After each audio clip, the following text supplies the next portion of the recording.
Здравствуйте, дорогие ребята! Начинается урок русского языка. Мы продолжаем с вами раздел «Искусство». Наша сегодняшняя тема урока – проба пера. Цели урока – определять тексты разных жанров, различать текст повествования от описания, понимать и описывать события героев. Проба пера – это первый литературный опыт начинающего писателя. Ребята, отгадайте загадку. Русская красавица стоит на поляне в зеленой кофточке, в белом сарафане. Правильно, ребята, это белая береза. Именно о ней писал известный русский поэт Сергей Есенин. Послушайте стихотворение.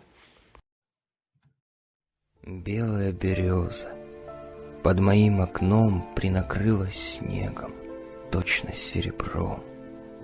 На пушистых ветках снежною каймой распустились кисти белой бахромой. И стоит береза в сонной тишине, и горят снежинки в золотом огне. А заря, лениво обходя кругом, обсыпает ветки новым серебром.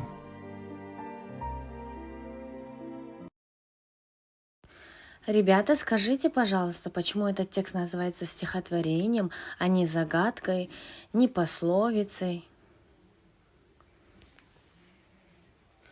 Правильно, ребята.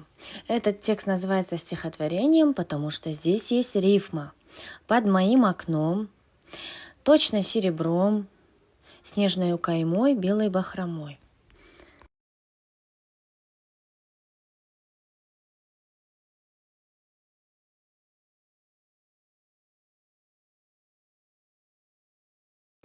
Ребята, давайте разберем с вами стихотворение «Береза».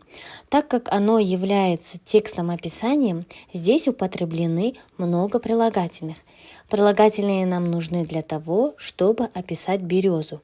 Какая береза? Белая береза.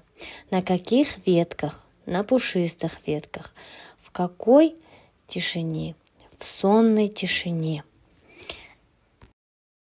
А сейчас, ребята, запомните, что текст описания – это тот текст, в котором дается описание предмета или явления. Оно составляет в себе название предмета, описание предмета и отношение к предмету. Имеет очень много имен прилагательных, отвечает на вопрос «какой», «какая», «какие». Подберите к слову «береза» прилагательные, используя слова-помощники. Береза какая? Белая. Береза какая? Чудесная. Нарядная. Сегодня на уроке мы познакомились с вами со стихотворением русского.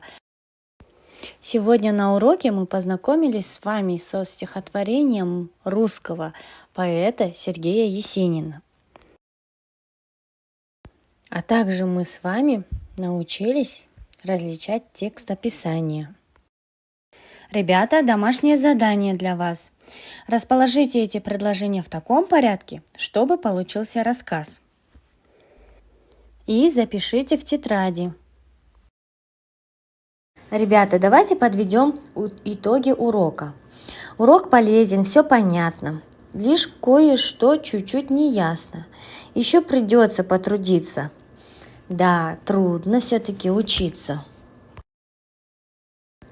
Всем спасибо за работу.